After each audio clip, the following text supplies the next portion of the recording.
Welcome to the Mad Pasta Motorsports channel, where I am putting together my 800 horsepower IAG block. Cylinder heads have been put on and torqued down to specs. Make sure when you're simulating there is RTV. It goes on part of the cylinder head here, and then on the other side too.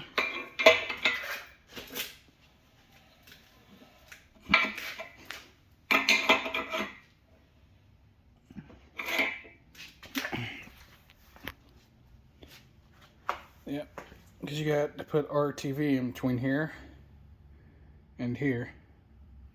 But other than that, it's looking good. Here's the valve springs.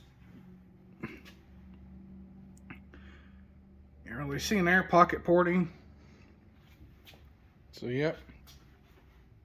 I'll keep you guys posted. I'm still doing some repairs. Taking this build slowly, but yeah, one thing at a time. Catch y'all later.